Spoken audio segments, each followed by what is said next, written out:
And the offer that he gave me was $10,000. I mean, I don't know if he think that I'm like one of these artists that don't, like, I got off of Death Row Records from studying the damn contract. Because you offer me $10,000 for? $10,000? Then we look further in the agreement.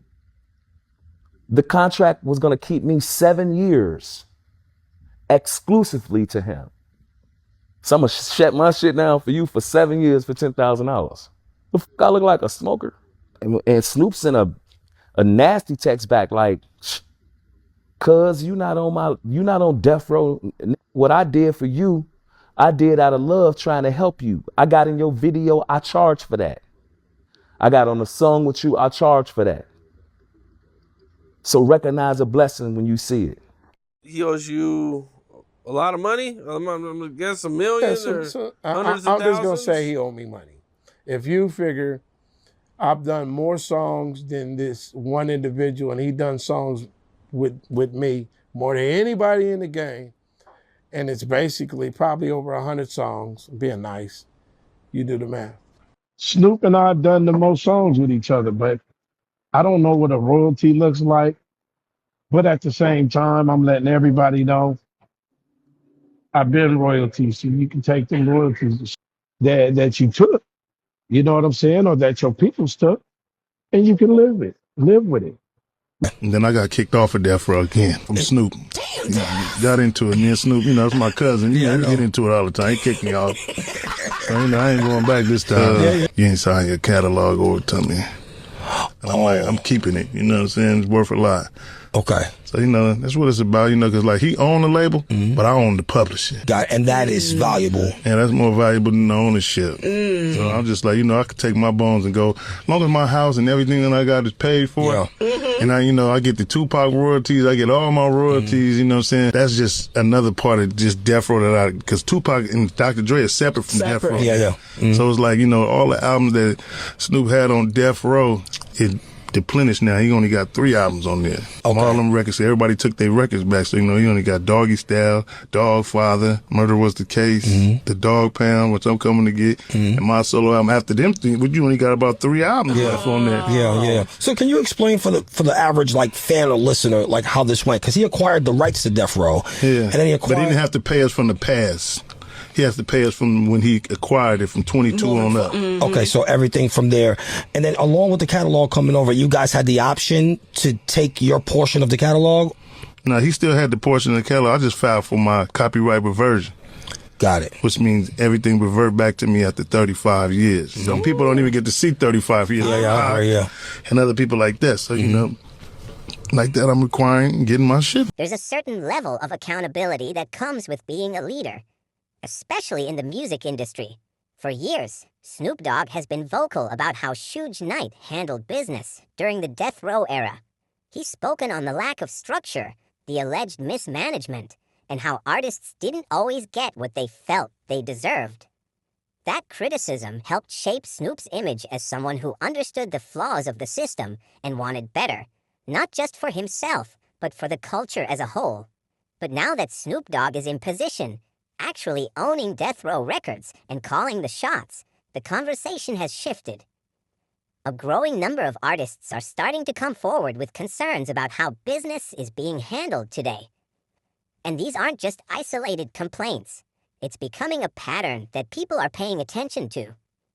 When Snoop acquired Death Row, there was a lot of excitement. It felt like a full-circle moment. People believed that someone who lived through the original system would correct it. He made promises, real ones. He talked about getting artists' books straight, making sure royalties were properly distributed, and giving people their publishing.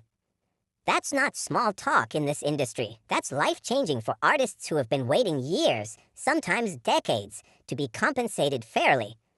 So when those promises don't fully materialize, or when people feel like history is repeating itself, it hits different. Because now it's not just about business. It's about credibility. One thing that has to be understood is this. Running a label is not just about branding, legacy, or ownership. It's about relationships. It's about trust. Artists are not just assets. They're people who invested their time, talent, and often their entire identity into the brand.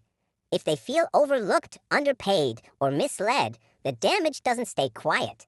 It spreads. And the truth is, Snoop Dogg is already financially established. He's built an empire outside of music. Business ventures, endorsements, media deals, you name it. He's not in a position where doing right by artists would hurt him. If anything, it would strengthen his legacy even more. Taking money out of his pocket to make sure others are straight wouldn't weaken him. It would solidify him as a real leader. Because real leadership isn't just about winning. It's about how many people you bring with you when you win. There's also a bigger lesson here about integrity. When you speak on someone else's shortcomings, especially publicly, you set a standard for yourself. People are going to hold you to that same energy when you step into that role.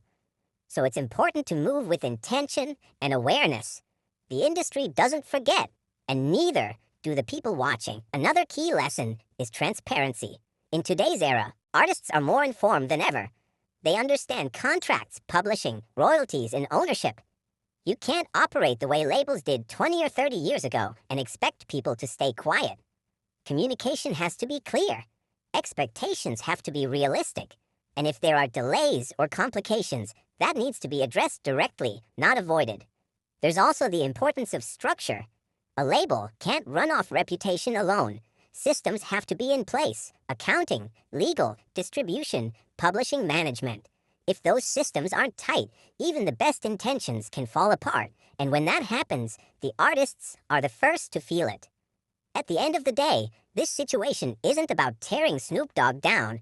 It's about highlighting the responsibility that comes with the position he's in. He has the opportunity to rewrite the narrative of Death Row Records. He can turn it into a blueprint for how artists should be treated. But that only happens through action, not just words. The final takeaway is simple.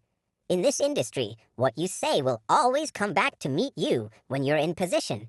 So if you've spoken on how things should be done, you have to stand on that when it's your turn to lead. Because legacy isn't just built on success. It's built on how you handle people when you're the one in control.